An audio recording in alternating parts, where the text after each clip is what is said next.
इय्याका नअबुदु व इय्याका नस्तईन।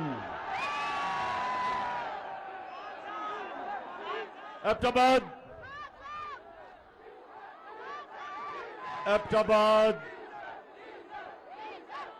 इस शानदार और जुनूनी इस्तकबाल का दिल से आपका शुक्रिया अदा करता हूं। बहुत बहुत शुक्रिया। मैं आज आपके पास किसी मकसद से आया हूं। नौजवानों, डीजल और पेट्रोल की अभी बाद में बात करता हूं। पहले जिस मकसद से मैं आपके पास आया हूं, आपने थोड़ा सा सब्र करके मेरी बात सुनिए। मैं आज एबटाबाद में अपनी बहनों को खास तौर पे खराज तहसीन पेश करता हूं कि हमारे मुखालिफ वो ये कहते हैं कि गर्मी बहुत ज्यादा होगी, लोग नहीं निकलेंगे इस्लामाबाद में। ये मेरे बहादुर नौजवानों के लिए तो खैर गर्मी कुछ नहीं है, हमारी बहनों के लिए भी गर्मी कुछ नहीं है। इंशाअल्लाह कोशिश तो इंसान करता है, कामयाबी अल्लाह देता है, लेकिन ये मेरा ईमान है कि 20 तारीख के बाद जब मैं इस्लामाबाद की अपनी कौम को कॉल दूंगा, ये मेरा ईमान है कि जितने मर्जी भी ये कंटेनर खड़े कर दें, 20 लाख लोग से ज्यादा इस्लामाबाद आएंगे इंशाअल्लाह। एबटाबाद जरा फिर से, क्योंकि ये सारे डर डर के इस जलसे को देख रहे होंगे,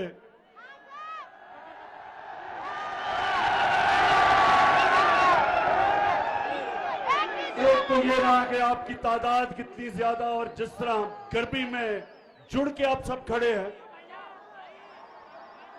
लेकिन दूसरा जो इनको खौफ है वो आपके जुनून का खौफ है। इस्लामाबाद में एक इंसानों का जुनून आने वाला है और एक आवाज होगी इस्लामाबाद में कि हमें हकीकी आजादी चाहिए, हमें इंपोर्टेड हुकूमत नामंजूर। इंपोर्टेड हुकूमत, ये एबटाबाद, ये आपका जुनून वो नहीं होना है जो होना चाहिए। इंपोर्टेड हुकूमत किसी सूरत ये कौम इन डाकुओं की जो अमेरिका से साजिश करके हमारे पे बैठे हैं, कभी पाकिस्तान कौम इनको कभी भी तस्लीम नहीं करेगी।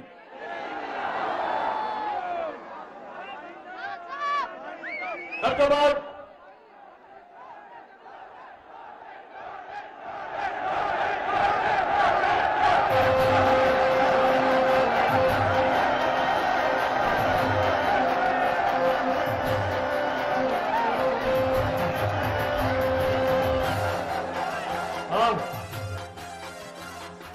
लोटे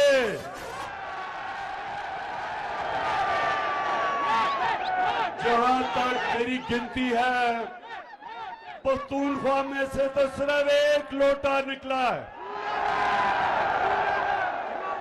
और जहां तक मुझे बताया गया अभी तक वो लोटा पेशावर आने की उसने जुर्रत नहीं की। इंशाअल्लाह जिधर भी ये लौटे जाएंगे पाकिस्तान में, जिधर भी जाएंगे इनको 2 नारे लगेंगे। 2 नारे क्या हैं?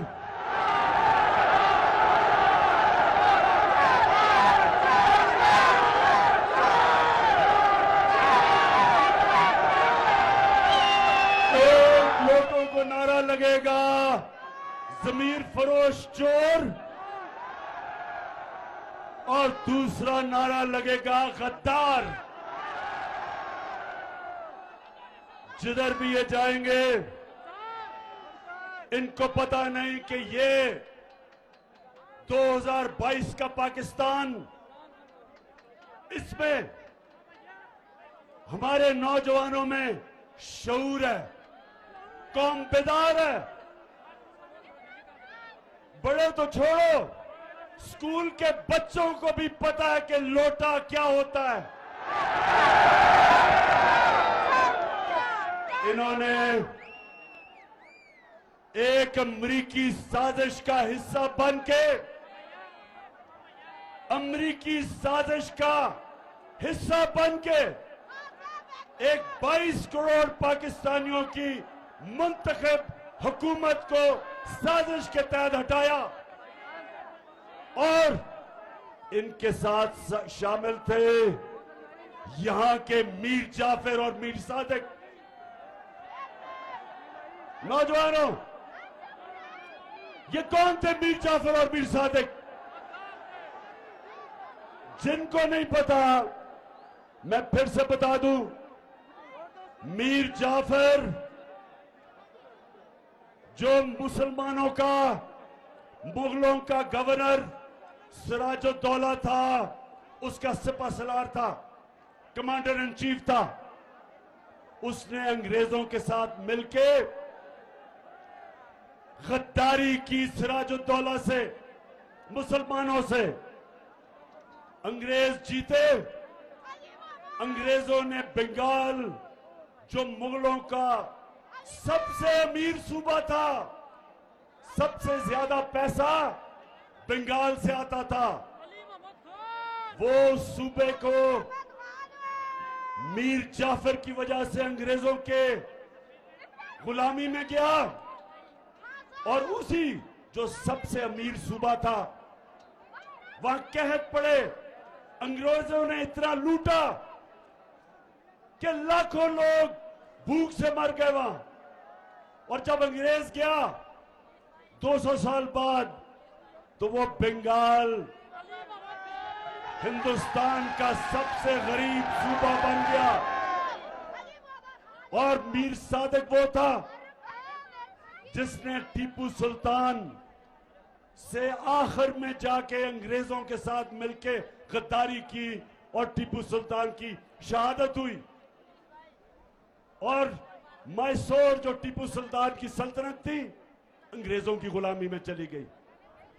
ये गद्दारों ने आज ये किया पाकिस्तान से कि पाकिस्तान का प्राइम मिनिस्टर जो किसी से बुरे ताल्लुकात नहीं चाहता, जो किसी के मुल्क के खिलाफ नहीं है, सबसे दोस्ती चाहता है, लेकिन जो चाहता था कि हमारी फॉरेन पॉलिसी हमारे लोगों के मफादात की तहफ़्फ़ुज़ करे, हिफाजत करे, हम अपने लोगों को किसी मुल्क के लिए कुर्बान ना करें। जिस तरह अंग्रेजों, अमेरिकनों के साथ मिलके हमने जो उनकी जंग लड़ी, 80,000 पाकिस्तानियों की कुर्बानी दी गई, हमारा कबायली इलाका उजड़ गया, $100 अरब से ज्यादा हमारे मुल्क को नुकसान हुआ। मैं कभी इस तरह की फॉरेन पॉलिसी मानने के लिए नहीं तैयार था। मैं कभी अमेरिकनों को पाकिस्तान में बेसिस देने के लिए तैयार नहीं था। मैं कभी अमेरिका की जंग में शामिल होने के लिए तैयार नहीं था। मैं रूस से, अगर मैं रूस गया तो मैं चाहता था, और हमारी बात चल रही थी रूस से, कि 30% कम कीमत पे रूस हमें तेल दे ताकि मैं अपने लोगों के लिए पेट्रोल और फजल रहमान को सस्ता करूं।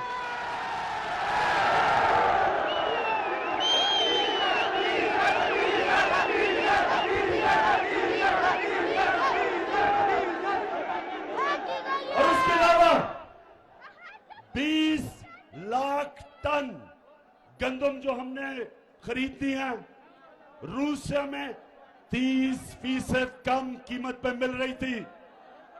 तो मेरा मकसद तो मेरी कौम है। मैं क्यों अपनी कौम के मुफादात को अमेरिका के लिए कुर्बान करूं? तो एबटाबाद के लोगों, मेरे पाकिस्तानियों, उनको इस तरह का अमेरिकनों को प्राइम मिनिस्टर नहीं चाहिए था। वो चाहते थे कि मुशर्रफ की तरह सरबराह हो, एक ही टेलीफोन की धमकी में चारों निशाने चित और उनकी जंग में शामिल कर दिया। वो चाहते थे कि चेरी ब्लॉसम जूते पॉलिश करने वाला जो कहे, उसने क्या कहा कि बेगर्स आर नॉट चूजर्स। मतलब ये कि जो हम तो बेकारी हैं, इसलिए हमें अमेरिका की गुलामी करनी पड़ेगी। शहबाज शरीफ, तुम बेकारी हो, तुम गुलाम हो, तुम बुज़दिल हो, तुम डाकू हो।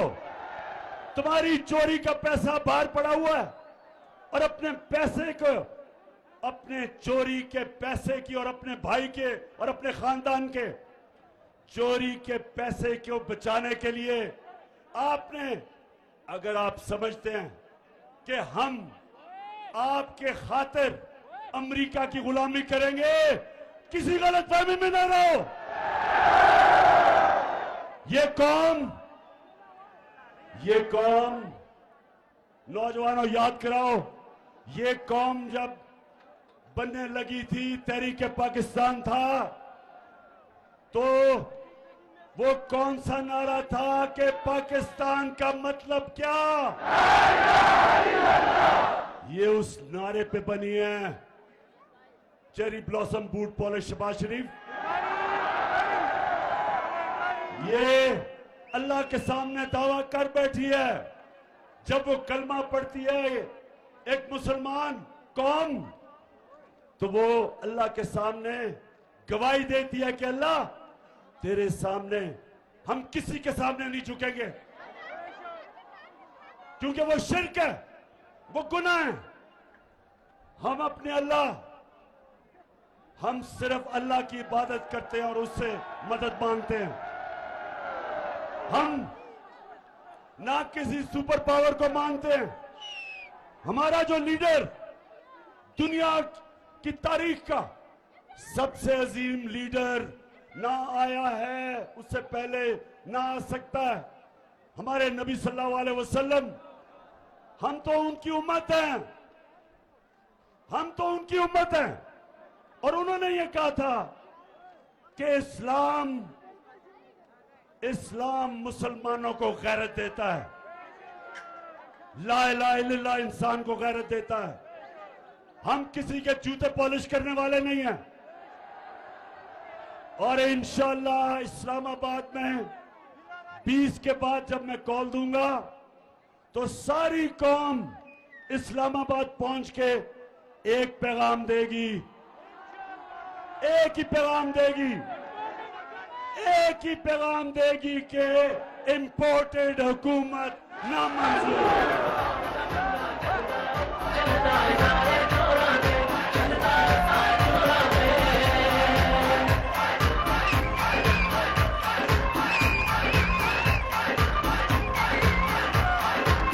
मच्छे रंग देगा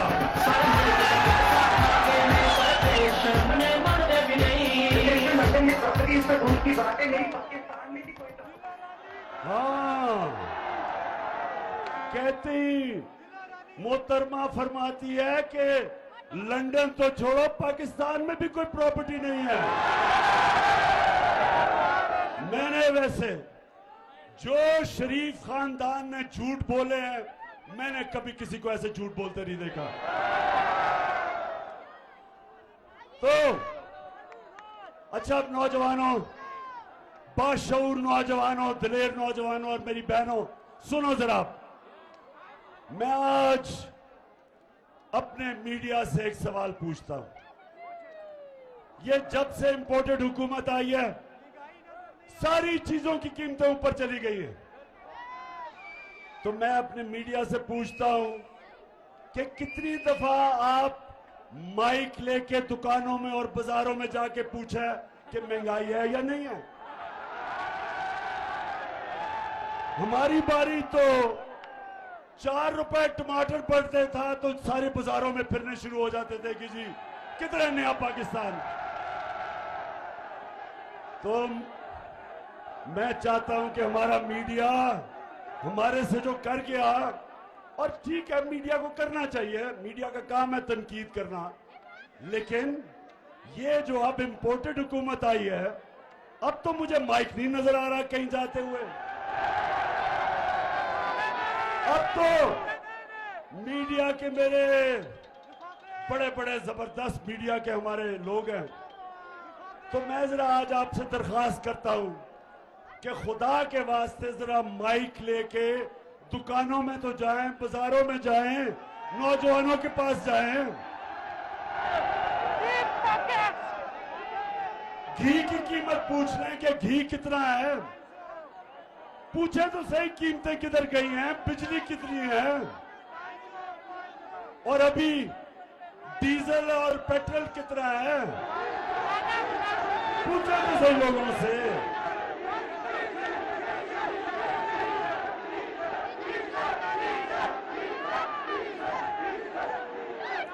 नौजवानों सुने जरा, जब ये जरा सुने, ईरान में मैं जरा आपकी तरबियत भी करता जाऊं, तारीख का भी बताता जाऊं, ताकि आप में और शऊर आए। सोशल मीडिया ने वैसे ही आप में शऊर पैदा कर दिया। ईरान में 1954 के करीब, सुने जरा, एक उनका बड़ा तकड़ा इलेक्टेड प्राइम मिनिस्टर आया, उसका नाम मुसद्दक था। मुसद्दक इलेक्ट होके आया ईरान में। उसे पता चला कि ईरान का जो तेल है, वो सारा तेल जो ईरान से निकलता है, उसका सारा पैसा अमेरिकन और बरतानियों की तेल की कंपनीज वो सारी पैसा बना रही हैं, और ईरान के लोगों को मिल कुछ नहीं रहा। क्योंकि वो अवामी प्राइम मिनिस्टर था, उसने फैसला किया कि ये जो तेल ईरान से निकाल रही हैं, उनको वो नेशनलाइज करेगा, ताकि पैसा नफा ईरान के लोगों को मिले, बजाय बरतानिया और अमेरिकन कंपनीज। अमेरिका की CIA ने, और ये सब अब ये सारी चीजें अवेलेबल है, ये आप क्योंकि ये रिकॉर्ड्स डिक्लासिफाई हो गए, आप सबको मिल सकते हैं। हुआ क्या, अमेरिका ने फैसला किया कि इसको कराना चाहिए, रजीम चेंज करनी चाहिए। उन्होंने सबसे पहले चीज क्या की, उन्होंने मीडिया के ऊपर पैसा खिलाया, मीडिया को पैसा दिया कि टमाटर महंगे हो गए, प्याज महंगे हो गए। उसके खिलाफ, मुसद्दक के खिलाफ, पब्लिक को उसके खिलाफ करने के लिए मीडिया को उठाया। फिर उसके अंदर, उसकी पार्टी के अंदर जो सियासतदान थे, उनको लोटा बनाने की कोशिश की, पैसा चलाया। और फिर उन्होंने जो ऑपोजिशन पार्टीज थी, उन ऑपोजिशन पार्टीज को कहा कि इनके खिलाफ मुजाहरे करो। आपने देखा ही होगा, कभी डीजल कह रहे लॉन्ग मार्च करूंगा, और कभी ना बिलावल कह रहे मैं लॉन्ग मार्च करूंगा, कभी सारी 11 की 11 पार्टीज मीनारे पाकिस्तान में निकली इमरान खान को गिराने के लिए। ये ईरान में भी यही हुआ और आखिर में फिर साजिश के बाद मुदाखलत हुई और प्राइम मिनिस्टर मुसद्दक को हटाया गया। यही पाकिस्तान में जो मीडिया के ऊपर पैसा चला है, किन किन के ऊपर पैसा चला है, आपको सबको पता चल जाना चाहिए कि वो आज टमाटर और प्याज की बातें नहीं कर रहे। वो आज बिजली की कीमत जो बढ़ी है बातें नहीं कर रहे। वो आज ये नहीं बता रहे कि ये जनाब एक आदमी जिसको इन्होंने प्राइम मिनिस्टर बनाया है और जिसके बेटे को चीफ मिनिस्टर बनाया है, ये कोई बात नहीं कर रहा कि इनके ऊपर फैमिली पे 40 अरब रुपए के करप्शन के केस हैं। 16 अरब एफआईए के अंदर इनके नौकरों के नाम पे पैसे पकड़े हैं, जिसमें आपने सुना होगा मकसूद चपरासी का, जिसको बाहर भिजवा दिया। 375 करोड़ रुपए एक चपरासी के अकाउंट से निकले हैं। ये एफआईए का केस है। और आते साथ ही चेरी ब्लॉसम बूट पॉलिश ने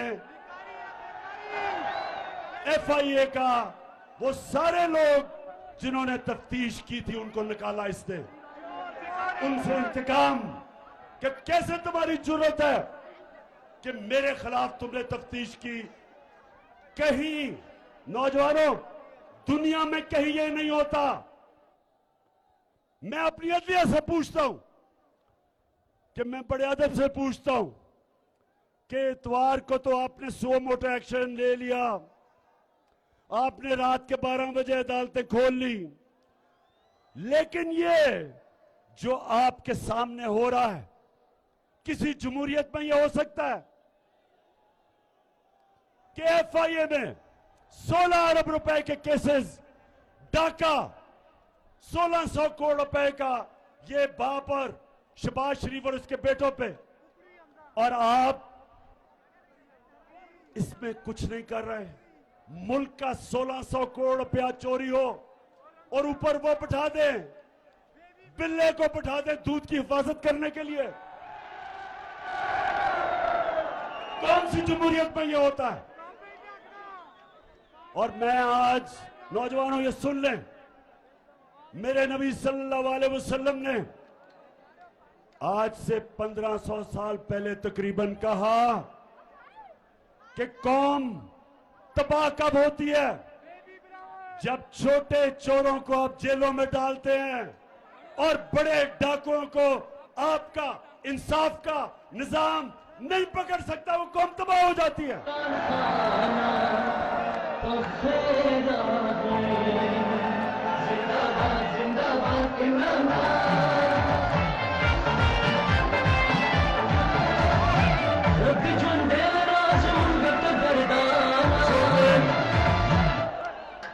अब देखें, अब जरा नौजवानों जरा सुने, हमारे नबी सल्लल्लाहु अलैहि वसल्लम जिन्होंने मदीना की रियासत बना के एक ऐसी मिसाली रियासत बनाई कि कई सौ सदियों तक, कई सौ साल तक मुसलमान दुनिया की इमामत की उन्होंने, तो उन्होंने जब ये कहा कि छोटे चोरों को जब जेल में डालते हो और बड़े डाकुओं को आपका निजाम नहीं पकड़ सकता, कौम तबाह हो जाती है।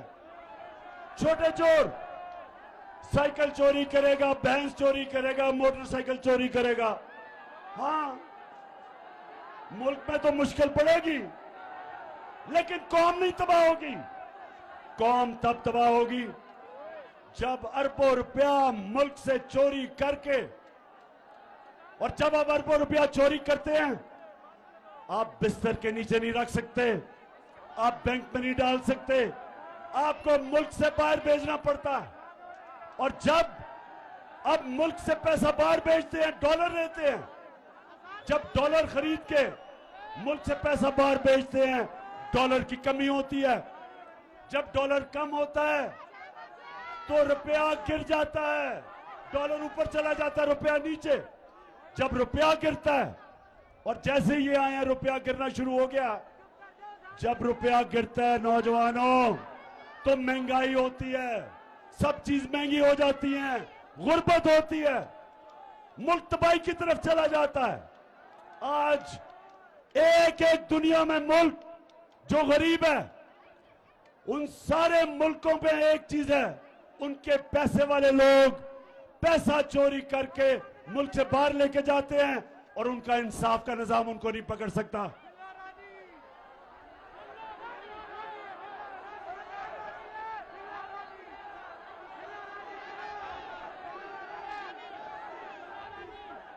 किसने कहा था कि अजान बज रहा है?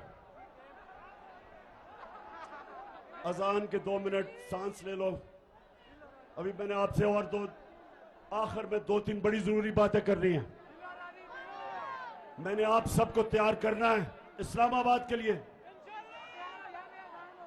और इसमें हमारे खानदान भी आएंगे, फैमिलीज आएंगी, सबसे ज्यादा मेरे दिलेर नौजवान आएंगे।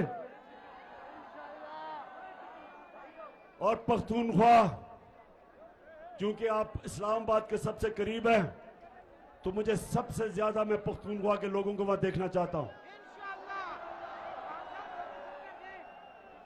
और मेरे लिए नहीं आना आपने अपनी हकीकी आजादी की जंग लड़ने आना है। आपने कायदे आजम का पाकिस्तान बनाने आना है। होगी अजान? अच्छा जी नौजवानों, सुनो जरा मेरी बात। अब मैं अपनी बात की खत्म करने की तरफ जा रहा हूं। देखें, हमारा मुल्क बना था, एक बड़ा ख्वाब था कि हमने, जो इलामा इकबाल ने कहा कि हमने किसको मिसाल बनाना था, इस्लामी रियासत जो मदीना की रियासत के तर्ज पे, उन असूलों पे खड़ा होना था। इसलिए अगर हम ये इंपोर्टेड हुकूमत, ये करप्ट लोग, ये डाकू, ये जिस तरह वो इंटीरियर मिनिस्टर कातिल, अगर हमने इनको तस्लीम कर लिया, ये हम पाकिस्तान की ख्वाब से सबसे बड़ा धोखा करेंगे। इसलिए आप जब इस्लामाबाद आएंगे तो हमने फैसला करेंगे, हम सारी कौम को बताएंगे कि हमें आजादी चाहिए, गुलामी नामंजूर। हमें राय हक चाहिए। हम अमर बिल मारूफ पे चलने वाले हैं। हमें अल्लाह का हुक्म है, एबटाबाद हमें अल्लाह ने हुक्म दिया है कि अच्छाई के साथ खड़े हो, अमर बिल मारूफ व नही अनिल मुनकर, बुराई के खिलाफ अच्छाई के साथ। जो मैं बार बार कहता हूं, न्यूट्रल देने की, बनने की, न्यूट्रल बनने की अल्लाह ने हमें इजाजत नहीं दी। हम अच्छाई का साथ दें, राय हक पे चले, इंसाफ के लिए खड़े हों, लेकिन अल्लाह ने हमें ये इजाजत नहीं दी कि मैं कहूं ना मैं तीतर हूं ना मैं बटेर हूं, मैं तो न्यूट्रल हूं। मैं बार बार कहता हूं, न्यूट्रल सिर्फ जानवर होते हैं। इंसान को तो अल्लाह को जवाब देना होता है। उसने तो दुनिया में भेजा है और उसने आपको कहा है कि आखिरत में मैं तुम्हारे से जवाब लूंगा। क्या तुम राय हक पे चले? क्या तुम इंसाफ के साथ खड़े हुए? क्या तुमने जुल्म का मुकाबला किया? क्या तुमने नाइंसाफी के खिलाफ जिहाद की? क्या तुमने अपनी आजादी के लिए, क्योंकि अल्लाह ने तो आपको ला इलाहा इल्लल्लाह के बाद आजाद कर दिया, क्या आपने एक इंपोर्टेड हुकूमत के खिलाफ जदोजहद की? पूछेगा अल्लाह आपसे। आप ये नहीं कह सकेंगे नहीं जी मैं तो न्यूट्रल हूं। आपको उसने ये इजाजत नहीं दी। जानवरों को आप देखते हैं प्रोग्राम्स में, बड़ा शेर आके किसी हिरन या किसी जानवर को पकड़ लेता है, कोई उसको बचाने नहीं आता क्योंकि वो न्यूट्रल है सारे। इंसान को उसने इजाजत नहीं दी। इंसान को उसने कहा है आप जालिम के खिलाफ खड़े हो, मजलूम के साथ खड़े हो, आप सच के साथ खड़े हो, झूठ के खिलाफ खड़े हो, आप अच्छाई के साथ खड़े हो और बुराई के खिलाफ जहाद करें। आप कभी भी जब आप तस्लीम करेंगे कि 60% कैबिनेट जमानत पे है, प्राइम मिनिस्टर जमानत पे है, चीफ मिनिस्टर पंजाब जमानत पे है, बाप बेटे के अलावा नून लीग को कोई मिलता नहीं है, उधर आसिफ जरदारी जमानत में है, उसकी राना सनाउल्लाह जमानत पे है। तो ये जब जिस मुल्क के ऊपर चोर डाकू कातिल ऊपर बैठ जाए, नौजवानों उस मुल्क का कोई मुस्तकबिल नहीं है और हम सब पे फर्ज हो जाता है कि हम इस जुल्म और नाइंसाफी के खिलाफ खड़े हो। तो मेरी सारी आपको आज पैगाम एक ही है, तैयारी करें। 20 तारीख के बाद जब भी मैं आपको कॉल दूं, हाथ खड़ा करके बताएं कि आप तैयार होंगे उसके लिए। जो वहां नहीं पहुंच सकते वो अहमदाबाद में निकलें, लेकिन निकलें सब। आप सब निकल के बताएं, अमेरिका को भी पैगाम जाए कि ये गुलाम कौम नहीं, ये आजाद कौम है और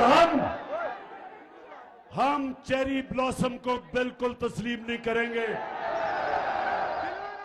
और ये जो इसने आके कहा कि मैं अपने कपड़े भी उतार दूंगा आटा सस्ता करने के लिए, खुदा के वास्ते शहबाज शरीफ ये ड्रामे खत्म करो। तुम्हें लोग पहचान गए हैं, वो ऊंची बड़ी बड़ी हैट पहन के कभी किधर पड़ रहा है, वो ड्रामे कर रहा है कि मैं अपनी कपड़े उतार दूंगा। शहबाज शरीफ खुदा के वास्ते कपड़े ना उतारना, हम खौफ से मर जाएंगे। सिर्फ एक काम कर दो, वो जो तुमने और तुम्हारे भाई ने और तुम्हारे दामाद ने और तुम्हारे बेटों ने और नवाज शरीफ के बेटों ने और इसहाक डार और उसके बेटों ने जो तुमने पैसा चोरी करके बाहर लेके गए हो, बस वो आधा ही पैसा ले आओ, हम गंदम की कीमत खुद ही नीचे कर देंगे। ड्रामों का टाइम चला गया शहबाज। ये सोशल मीडिया का जमाना है, हर रोज या तुम्हारा झूठ पकड़ा जाता है, जहां वो मरियम का झूठ पकड़ा जाता है। जलसा किया अभी पिछले दिनों में किधर पिंडी गेप में, 4 बजे जलसा था, कोई लोग ही ना निकले, फिर बड़ी दूर दूर से लोगों को लाके अंधेरे में जलसा करके और झूठ का पुलंदा कि मेरी पाकिस्तान तो इंग्लैंड तो छोड़ो, पाकिस्तान में भी कोई प्रॉपर्टी नहीं है। अच्छा, अब आखिर में अहमदाबाद बाप का मैं शुक्रिया अदा करना चाहता हूं, जिस तरह आपने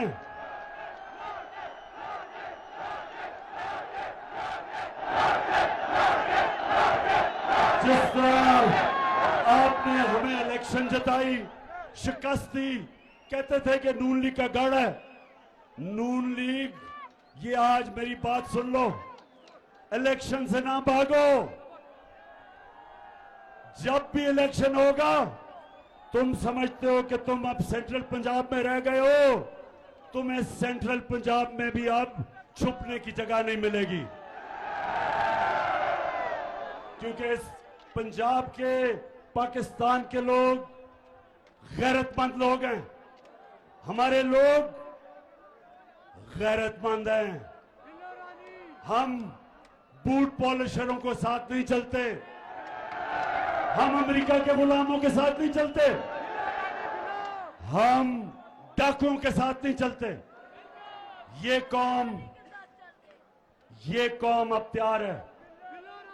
75 साल के बाद मेरी कौम तैयार है उस पाकिस्तान की तरफ जाने के लिए जो हमें कायदे आजम, जिस पाकिस्तान के लिए उन्होंने अपनी जान कुर्बान की, उस पाकिस्तान के लिए हम तैयार हैं। और इंशाअल्लाह जब हम इस्लामाबाद पहुंचेंगे, जब इस्लामाबाद में 20 लाख लोग पहुंचेंगे, तो वो पाकिस्तान हम सबको नजर आना शुरू हो जाएगा। पाकिस्तान जिंदाबाद।